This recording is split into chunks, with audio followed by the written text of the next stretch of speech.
C'est dimanche, c'est Blue Sport, c'est le temps additionnel pour faire le tour de ce dimanche de 28e journée de Super League, c'est-à-dire qu'on a commencé le 4e tour de ce championnat. Tout cela en compagnie de Claude Gross. Bonsoir Claude. Bonsoir Mathias. Il y avait 3 matchs au programme. On a commencé par la victoire de Winterthur à Saint-Gall. Il y avait Balibé, cette victoire de Sion qu'on vient de vivre ensemble. Et si vous deviez retenir 3 éléments, 3 choses de ce dimanche, ça serait quoi ? Déjà les 3 buts de Winterthur. Winterthur qui n'a pas l'habitude de marquer plus d'un but par match. C'était arrivé qu'une fois à Sion. Et là, ils ont répété l'opération et ils ont repris les 3 points. Ensuite, Sion, pas simple d'arriver avec la peau de l'étiquette de dernier pour ce match. Et Sion a fait le boulot. C'est jamais facile d'aller gagner à Getse. Ouais, quelques circonstances de jeu qu'on va voir. C'est clair, mais peu importe. Sion a quitté cette dernière place qu'ils ont eue pendant l'espace d'une heure ou deux. Et ce match contre Balibé, avec un Bâle qui est venu avec une équipe, j'aime pas dire bis parce que le banc du FC Bâle est de qualité, mais ils ont clairement économisé quelques joueurs avant d'aller à Nice et ils ont quand même réussi à prendre un point sur les places européennes. Donc voilà, c'était les 3 faits marquants à mon avis de cette journée. On va récapituler tout ça plus calmement, on va prendre le temps de l'analyse. On commence par le premier match de ce dimanche, la confrontation entre Saint-Gall chez lui qui avait besoin de retrouver le goût de la victoire, la venue de Winterthur. Qu'est-ce qui s'est passé ? Eh bien tout cela vous est conté par Vincent Ricollet. Malgré ce que certains pouvaient en penser, on a assisté à un joli match dans ce derby de Suisse de l'Est. Première chose, non, Saint-Gall n'a pas changé d'entraîneur. Peter Zeidler est suspendu pour cette rencontre. Il est remplacé par son assistant Boro Kuzmanovic, même si l'Allemand n'est pas très loin. Et l'ambiance doit être un peu tendue en début de match sur le banc des locaux. Regardez ce contre avec l'arrivée de Diaby qui devance Stillhardt sur ce ballon. Di Giusto est lancé côté droit. Le joueur le plus intéressant des Zurichois cette saison prend sa chance, Ziggy repousse et Nishan Burkhardt, revenu de blessure la semaine dernière, vient placer sa tête pour ouvrir le score. Coup de clim au Kibun Park, Lorenzati Ziggy aurait quand même pu mieux faire sur cette frappe.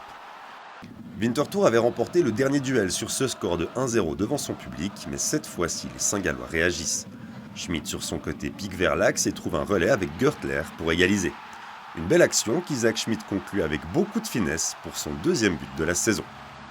À la demi-heure, Saint-Gall renverse complètement la vapeur. Corner de Quintilla, Guillemenon s'élève et place sa tête pour passer devant. C'est techniquement parfait de la part de l'attaquant genevois pour son 10e but en Super League de la saison.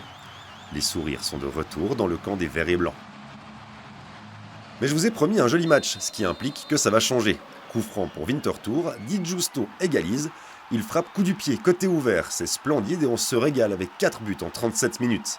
Saint-Gall arrive même à rendre Winterthur spectaculaire et on en redemande.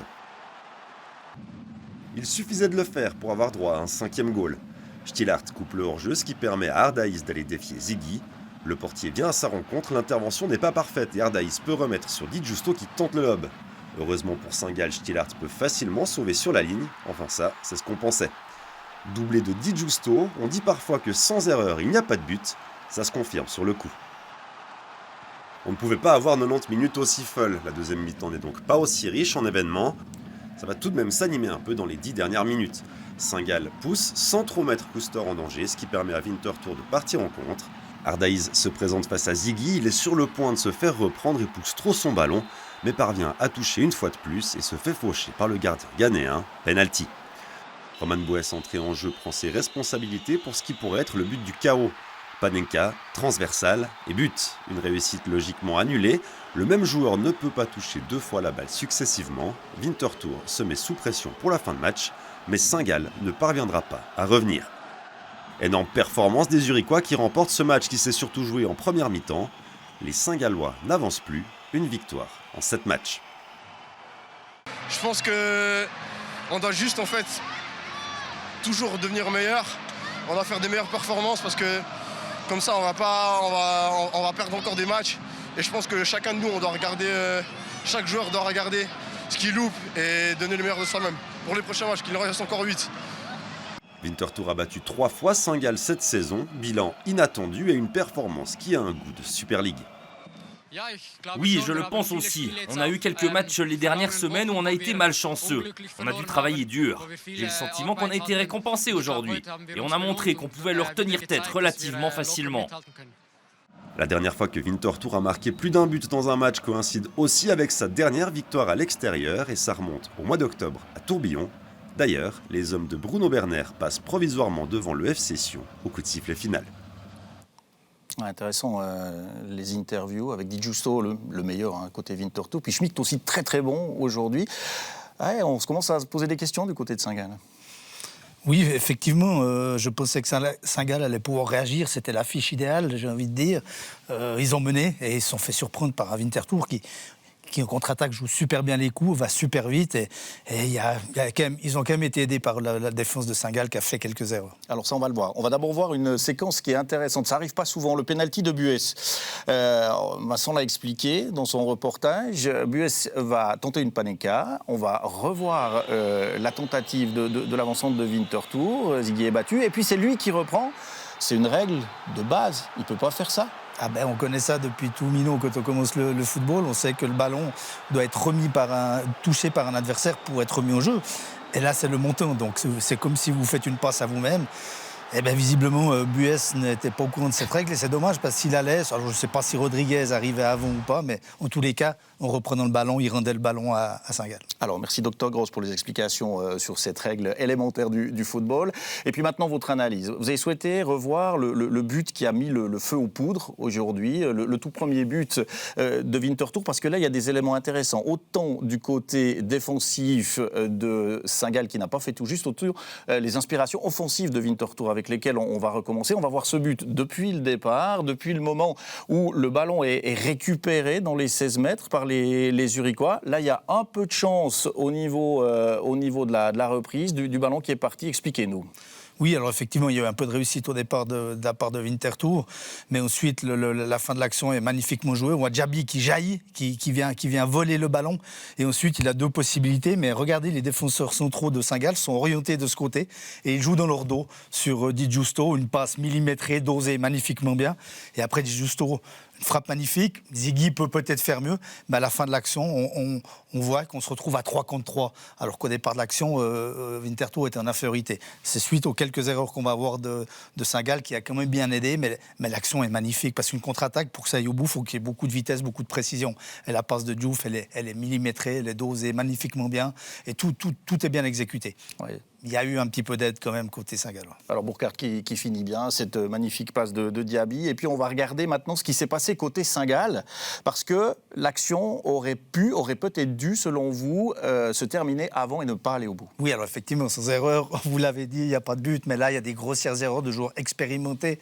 Donc on revoit cette action où les Saint-Gallois sont surnombres, ils vont presser, ils n'ont pas de réussite, vous voyez, le ballon est juste pas récupéré. Mais à partir d'ici, on voit Görtler qui peut simplement l'orienter, l'accompagner. Regardez, il y a encore 6-7 Saint-Gallois, il prend le choix de tacler. Et si vous ne prenez pas le ballon, vous êtes au grand danger. Et là, on voit Stillart, le deuxième joueur entouré, qui se lance et qui n'a pas vu Diaby arriver. Il est éliminé. On se retrouve avec un 3 contre 3. Et on a éliminé avec les deux interventions loupées de Görtler et de Stillart. On se retrouve avec une supériorité ou du moins une égalité numérique. Et après, il y a encore une passivité défensivement. On a parlé de Ziggy qui fait un arrêt un peu bizarre. Et ensuite, il y a Burkhardt qui arrive et qui est tout seul. Donc vraiment, Saint-Gall, sur ce coup-là, on sait que défensivement, les transitions offensives, défensives de Saint-Gall ne sont pas forcément toujours bonnes, mais là, il y a des choix qui ont été faits, qui ont été suicidaires et qui ont à quelque part aidé Winterthur à marquer ce but. Ouais, c'est peut-être les choix ou les actions ou ce que les joueurs ont fait, dont parlait Isaac Schmidt tout à l'heure, en disant chacun doit regarder ce qu'il a fait et effectivement faire un peu plus juste chaque élément. Là, sur Görtler, on peut penser, Saint-Gall était très haut depuis le début du match, Winterthur n'avait pas passé une fois le milieu de terrain et on sait qu'à la perte de balle, ils veulent le récupérer très vite.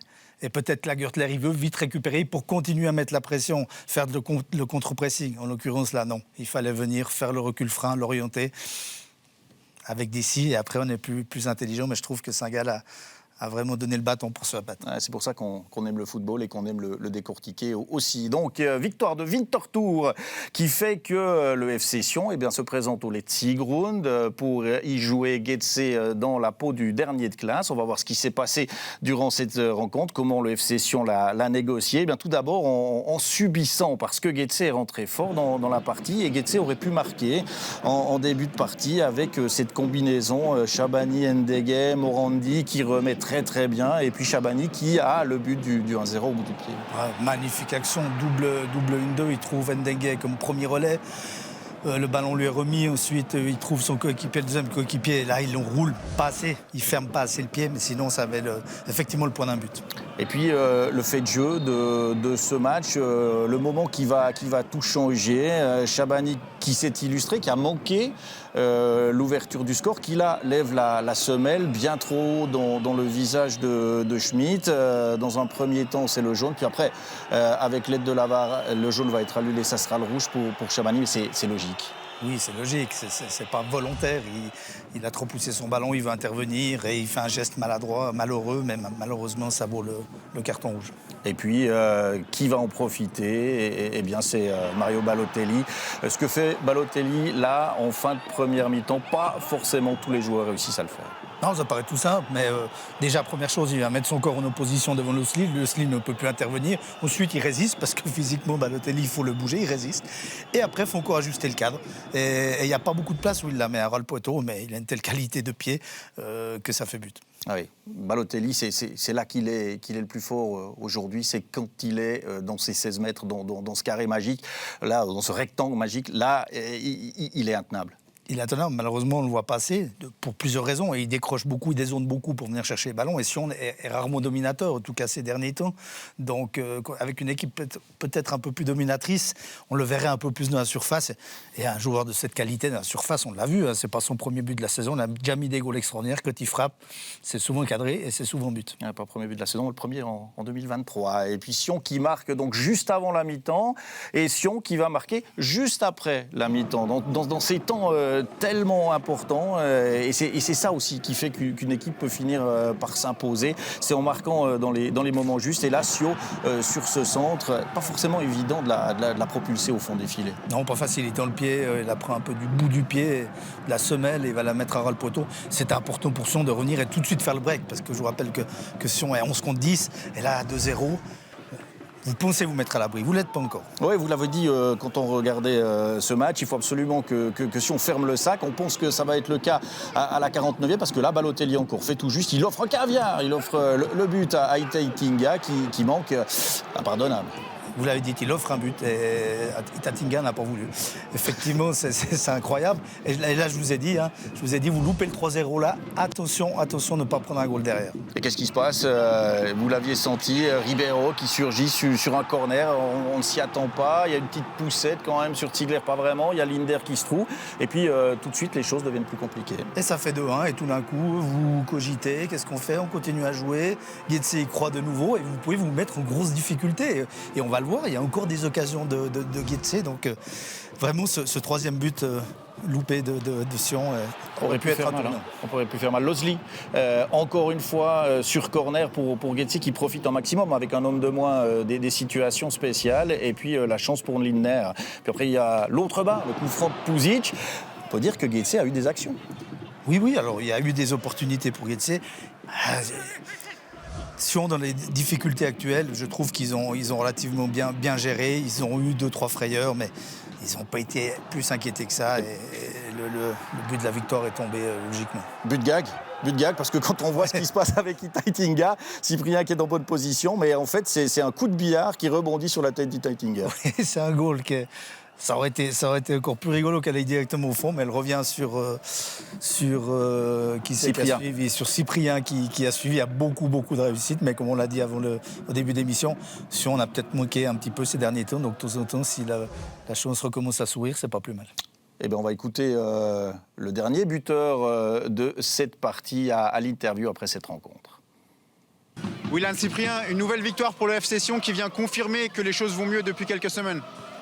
Oui, on sort d'un derby qui était très compliqué où On a fait de très belles choses, mais on n'a pas été récompensé. Donc on a continué à travailler dur. Là, on savait que ça allait être un match très important. Il fallait prendre des points. Donc on a eu une entame de match assez crispée et je pense timide. Après, on a eu un coup du sort qui nous a permis de prendre la main mise sur le match. Et on a su être sérieux pendant, je dirais, 60-70 minutes. Et après, ils sont revenus au score. C'était un petit peu plus compliqué. Mais dans l'ensemble, dans la situation où on se trouve, on va dire qu'on s'en fout un peu du beau jeu. Mais prendre des points, c'est le plus important. Ouais, Sion, on l'a vu, il s'est créé beaucoup d'occasions. C'était à 11 contre 10, certes, mais ça, c'est de bon augure pour la suite. Oui, on a une base qui commence à être solide. On arrive à se battre les uns pour les autres. Donc on arrive à trouver plus facilement les attaquants qui font beaucoup plus d'efforts aussi. Donc on a envie de les récompenser quand ils nous aident comme ça. Et aujourd'hui, ça nous amène les 3 points. Donc on est très contents. Est-ce que le fait de vous savoir dernier au coup d'envoi, ça vous a donné ce supplément de motivation ce soir? Bon, je sais pas, perso, moi, je m'en fous un petit peu. Je prends les matchs les uns après les autres et je donne le maximum. Après, faut qu'on en gagne le plus possible. Comme ça, on n'a pas besoin de regarder derrière. C'est simple. Ouais, c'est simple, pas besoin de compliquer les choses. Troisième résultat positif pour Sion, un état d'esprit qui a un petit peu changé. On retrouve le sourire dans le vestiaire sédunois. Ça va être 3 matchs, 7 points. Il y a le hold-up de Lucerne, parce que c'est un gros hold-up. Il y a ce match contre Servette où la chance a tourné un petit peu du côté de Sion. Et aujourd'hui aussi des faits de jeu qui font que Sion passe l'épaule. Il faut en profiter, il faut surfer là-dessus. Et après, vous avez le résultat. À côté des résultats, il y a tout qui va avec. Donc voilà, la lumière est peut-être au bout du tunnel. Réaction également dans le camp des vaincus du jour avec Noah Losli à l'interview. Yann Losli, même à 10 contre 11, Guetzel n'était pas si loin de ramener quelque chose ce soir. Non, pas du tout. Après le premier et le deuxième but, on voulait montrer une réaction. On a bien réagi, on a créé des occasions. À la fin, peut-être, c'est l'efficacité qui a manqué un peu.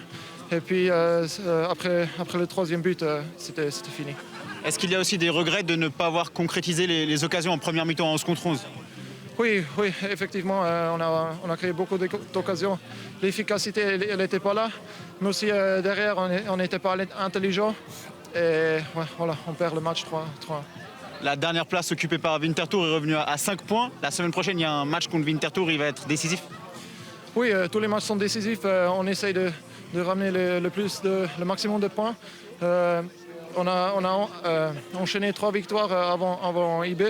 On essaie de retrouver les victoires. Alors, victoire de Winterthur, victoire de Sion. Il reste un match à visionner dans ce dimanche de 28e journée de Super League. C'est la confrontation entre Bâle et Young Boys. Vous l'avez dit, avec un FC Bâle qui a fait beaucoup tourner au niveau de son effectif avec Ofogal entre les 2 matchs de quart de finale de Conference League. Et puis on va voir que aussi dans les buts, le FC Bâle a fait tourner. Et c'est Salvi qui a joué aujourd'hui en lieu et place de Hitz. Il va s'illustrer tout de suite dans cette partie. Le portier rennais, il va être à contribution assez rapidement dans ce match. C'est Fasnacht qui va se créer une occasion suite à ce centre et Salvi va pouvoir détourner. Il est sur la trajectoire.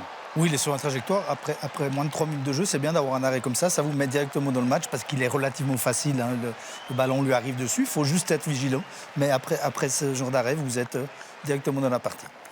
C'est donc Young Boys qui a pris vraiment le taureau par les cornes dans ce match, qui impose son style, le leader qui veut étouffer le FC Bâle. Et puis il va y avoir une première réussite dans cette rencontre. Elle est magnifique, elle est signée Nsame, mais tout le travail préparatoire est très intéressant. C'est un goal extraordinaire. Regardez cette diagonale de Rieder au millimètre, la course de Garcia, il est à la limite du hors-jeu. Et après ce plat du pied, tout en force, tout en précision. Et après, Nsame, j'ai envie de dire, c'est presque le geste le plus facile de l'action. Mais on connaît Jean-Pierre Nsame dans la surface, c'est souvent but. Il est somptueux. 16e but de la saison pour Nsame. Et le FC Bâle qui va quand même, au bout du quart d'heure, sortir un petit peu la tête de l'eau. Zekiri, ici, qui teste les réflexes de Ratchopi. Ça avait peut-être le poids d'un tout petit peu mieux. Ça aurait pu avoir le point d'un but. Elle n'est pas facile. Hein. Elle vient un petit peu derrière, elle est haute. Elle n'a pas beaucoup de force, il faut la rabattre. Ouais, c'était quand même pas facile. Ratchopi a fait l'arrêt nécessaire, mais il n'y avait pas assez de force dans la tête. Alors, quand le FC Bâle a besoin de réagir, il fait appel à un homme qui est entré, c'est Kiam Douni, qui juste après le thé alerte une première fois Salvi sur cette frappe. Et puis on va le voir juste après Zeki Amdouni sur un centre de Lopez qui va réussir à marquer. En ce moment, c'est l'assurance tout risque du côté du FCB, Zeki Amdouni. Ah oui, il est au feu, tout paraît facile. À chaque fois qu'il touche le ballon, il y a danger, que ce soit en équipe nationale ou avec le FC Bâle, que ce soit en Coupe d'Europe, au championnat. Et là, il est à peine rentré, il y a déjà une frappe et après, il y a cette tête. Et il égalise. Zeki Amdouni, donc, qui permet à Bâle d'égaliser, d'obtenir le match nul contre le leader, contre Young Boys sur sa pelouse, alors qu'on sait qu'ils ont connu des difficultés quand même cette saison contre Young Boys et en championnat et en coupe. C'est un bon point pour le FC Bâle entre ces deux matchs de Conference League, on se rassure. Jusque-là, ils n'avaient pas existé contre IB. Le 3-0 à IB, ils n'ont pas existé. Donc je pense que c'était le bon match entre les deux matchs de Zurich. Parce que c'est un match de haut niveau quand même, pour garder l'intensité. Vous pouvez faire tourner un petit peu votre effectif. Et malgré tout, s'il y avait des fêtes de Bâle aujourd'hui, ça ne changeait pas grand-chose pour la suite du championnat. Il restera 8 matchs et ils ont quelques points à aller chercher, mais pas beaucoup. Donc je pense qu'ils pouvaient vraiment gérer sereinement cette semaine avec le match de Nice qui sera bien sûr plus important. Et je crois que Nice qui a perdu, juste comme ça. Nice qui a perdu, qui a fait tourner aussi, mais ils ont perdu. Et peut-être au niveau mental, ça peut avoir son influence. Donc Bâle, pour moi, a fait tout juste. Et il focalise sur jeudi et après jeudi, soyez une demi-finale, sans on peut tout axer sur le championnat pour aller chercher une place européenne. On écoute les réactions à l'issue de cette rencontre. Ce sont les deux buteurs qui sont venus à notre micro. Zeki Amdouni, 3e nul de suite après Zurich et Nice. Aujourd'hui, c'est un bon nul face à IB. Non, c'est sûr que IB, on sait, c'est la meilleure équipe du championnat en ce moment. Et aujourd'hui, je pense qu'ils étaient prenables. Après faire 1-1, après le match nul contre Nice, je pense que ça nous donne la confiance aussi pour jeudi. Vous pensez que si votre entraîneur avait aligné l'équipe type aujourd'hui, vous auriez pu faire la différence, vous auriez pu gagner ce match? Il y a une équipe type, il n'y a pas d'équipe type pour moi. Aujourd'hui, il a aligné le 11 qui pensait faire le travail aujourd'hui. À la mi-temps, il a fait des changements, je pense que ça a apporté ses fruits. Et on aurait pu avoir ce point, il est mérité, mais la victoire, elle aurait pu être là aussi. L'objectif maintenant pour ce FC Bâle, c'est clairement la Conference League?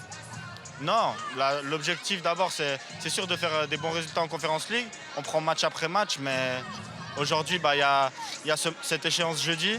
Mais le plus important aussi, c'est de finir dans les 2 premiers du championnat. Jean-Pierre Nsamé, vous avez battu Bâle en coupe, mais aujourd'hui, vous êtes tenu en échec. Est-ce que c'est un match décevant pour vous?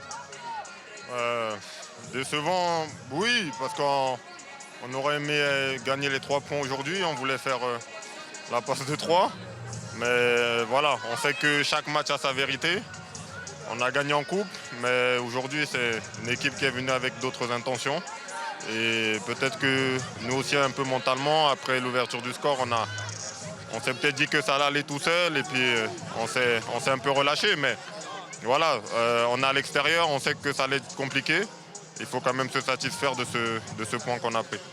Vous inscrivez aujourd'hui votre 17e but, vous inscrivez aussi le 11e face au FC Bâle. Vous êtes le recordman encore en activité face au FC Bâle. Qu'est-ce que ça vous fait? Ouais, je suis content si je continue à battre des records. Donc je fais mon petit bout de chemin, j'avance et je continue à travailler. Mais c'est vrai que ce but aurait eu toute autre saveur si on avait gagné. Mais bon, c'est un point de prix et puis je vais me satisfaire aussi de ce record et pourquoi pas dans l'avenir après continuer à l'améliorer parce que je me donne jamais de limite. Donc je ne sais pas jusqu'où ça va me mener, mais je sais qu'il y en aura encore d'autres. Vous avez 17 points d'avance maintenant sur Servette. Est-ce que IB peut y croire pour de bon? Comme vous avez dit, on a 17 points d'avance et mathématiquement, c'est pas encore fait. On sait que la semaine prochaine, on va avoir un match compliqué aussi. C'est une équipe qui joue bien au foot, qui est vaillante et qui va avoir aussi envie de nous bousculer comme ils ont fait chez eux. Maintenant, à nous de profiter de cette semaine-là pour bien travailler, pour être bien mentalement et gagner cette victoire à la maison. Oui, mais Servette, on salive déjà du week-end prochain et de ce match. On récapitule les scores de ce dimanche de 28e journée de Super League avec donc le nul entre Bâle et Young Boys, la victoire de Sion à Zurich contre Getse et celle de Winterthur à Saint-Gall. Hier, Lucerne a battu Zurich 4-1 et puis Servette et Lugano ont fait match nul 0-0. Des incidences bien évidemment au classement. Young Boys reste en tête, ça pas de souci. Servette deuxième aussi, mais c'est Lucerne et Lugano qui font la bonne opération de ce week-end. Saint-Gall qui rétrograde avec Bâle, mais toujours en embuscade. Et puis en queue de classement intéressant quand même, 30 pour Zurich, 30 pour Sion et 30 pour Winterthur. Blue, ce n'est pas uniquement du football, c'est aussi du cinéma, avec notamment la sortie de films très attendus comme Avatar par exemple.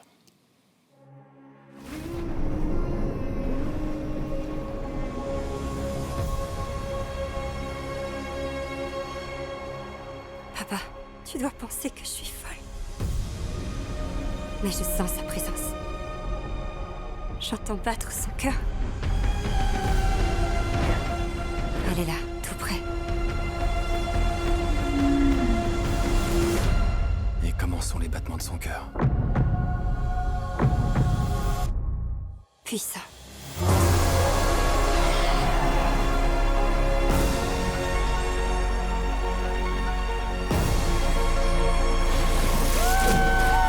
On ne peut vous laisser importer votre guerre ici.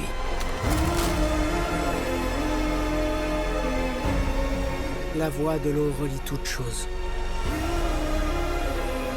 Avant la naissance et après la mort. J'ai besoin de te savoir à mes côtés. J'ai besoin que tu sois forte.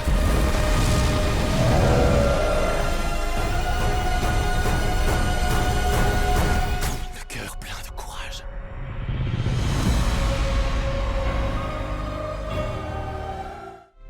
Avatar, le chemin de l'eau. Maintenant sur Blue Video.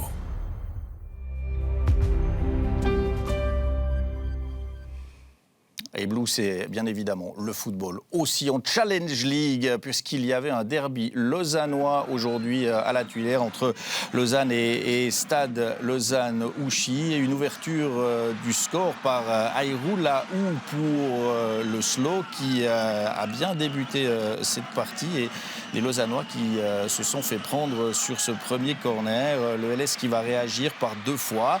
Et 2 fois par le même homme, Baldé, qui va tout d'abord décrocher une belle frappe et puis qui va permettre avec son doublé à Lausanne de pouvoir s'imposer. Sénégal qui va se promener dans la surface avant de battre Da Silva. Un joli but là qui remet Lausanne dans la course à la promotion puisque avec ce score de 2-1, il y a eu une expulsion de Suzuki en 10 secondes. Et bien Lausanne est en train de faire le nécessaire. Il profite aussi de ce qui se passe sur les autres terrains. Ah bah oui, aujourd'hui c'est primordial avec la défaite de Thun. De battre le Slow aujourd'hui, ça donne un peu d'air parce qu'imaginez l'inverse, victoire de Thun, victoire du Slow, on pouvait mettre tout dans le même chapeau puis tirer au sort, hein. C'était super compact. Là, il se donne un peu d'air et maintenant il faut aller chercher une des 2 premières places, éviter tout simplement ce barrage. Lausanne est 2e aujourd'hui. Voilà, avec un petit peu d'avance sur Ville, il faut garder cette 2e place. Ce sera ça, la mission des Lausannois. On regarde et on récapitule tous les scores de Challenge League de ce week-end. Sama qui a encore perdu chez lui contre Ville. Chafouz qui a également perdu à la maison contre Yverdon. Victoire d'Arros aussi à l'extérieur. Victoire de Vaduz aussi à l'extérieur. Finalement, il n'y a que Lausanne qui gagne à la maison. On vient de le voir 2-1 contre Stade Lausanne-Ouchy. Au classement, on voit que Lausanne, comme vous le disiez, est revenu en la 2e place et doit conserver cette avance.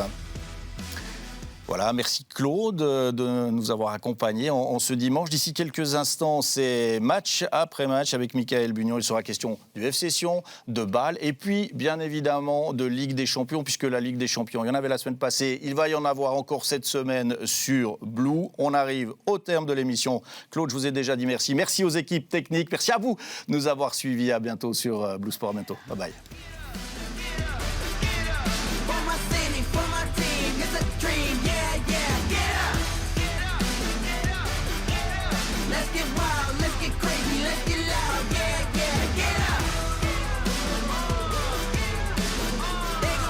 Shine, they gon' watch me shine.